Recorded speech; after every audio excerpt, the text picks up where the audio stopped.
Hey, what's up, DIYers? Mike Borders with the Mike Borders channel. Thank you for watching. We're talking boats today. And hey, in the event that your trim rams are leaking hydraulic fluid, it might be as simple as just tightening the fittings. Let's go outside and take a look.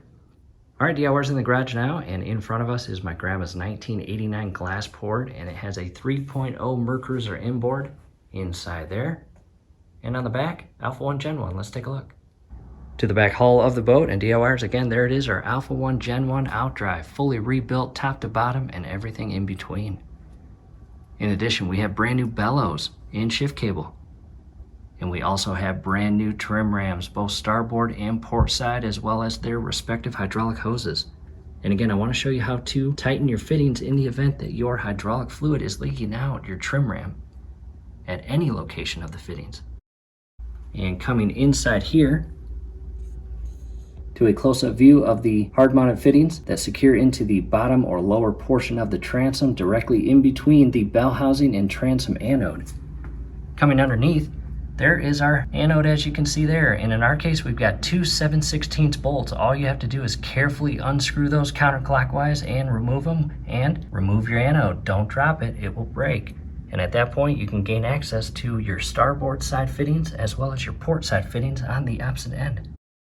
And in our case, brand new hoses, they are 3/8 in size. So all we do at that point is grab our 3/8 wrench and ever so carefully tighten those 3/8 fittings right inside there.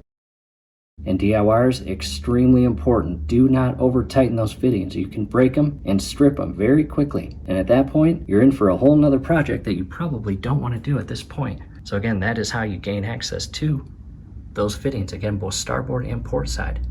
However, this one right there, that's easy. You don't have to remove anything. You can just gain immediate access to it just by going directly to it. And it's the exact same on port side. However, the other hydraulic line that feeds on the inner side of the trim ram and actually goes down below to right there, check that out, and feeds all the way to this hard mounted fitting right there, well, it's impossible to get a wrench inside there to tighten it or loosen it in this exact configuration.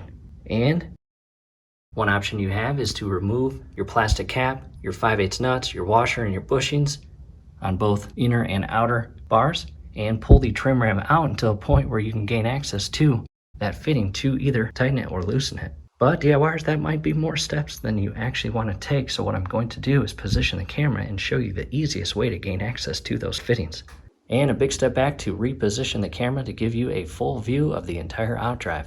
And what I'm going to do next is go inside the boat and push up on the trim up push lever, and the Outdrive is going to come up and then stop. And the trim ram cylinders are going to extend, and that is because we have properly and correctly adjusted and recalibrated our trim center switch, which is starboard on this side, as well as our port side trim limit switch. And the whole purpose of calibrating and adjusting those trim limit and trim center switches is to prevent your Outdrive from trimming too far down or too far up. In other words, outside of the trim limits, which, if that happens, could cause damage to a lot of internal parts, not only in your Outdrive, but inside your bell housing and transom, such as your yoke shaft, your U-joint assembly, all of your oil seals, your gears, your bearings, etc. So again, that is the importance of having your trim limit and trim center switch calibrated and adjusted properly per your exact serial number service manual.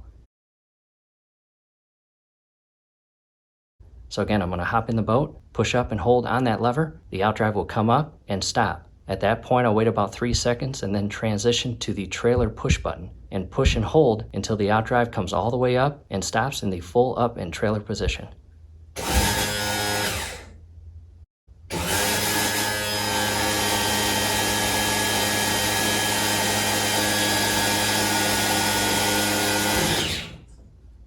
And DIYers, there it is. The Outdrive is in the full up and trailer position, and we now have a very clear access point to that lower fitting. Let's take a closer look. To a closer look, and again, feeding off the hull of our boat is our transom, our gimbal ring, our bell housing, and Outdrive. And take a look at the trim rams. As you can see, they are now fully extended. And what we'll do is come right into a close-up view of that fitting. Check that out.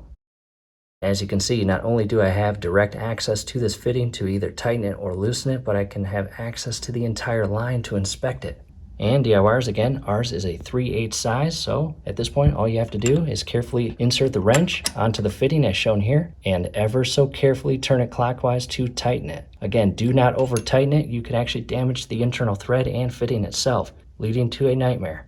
Or on the other hand, if you are replacing the bottom lines, you will turn it counterclockwise and loosen it. And taking a step back, let's come up where we can now see the inner portion here, as you see.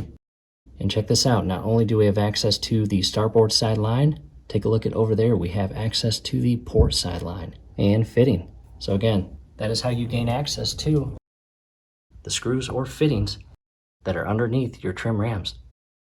And a big step back, repositioning the camera, we are now going to lower the Outdrive.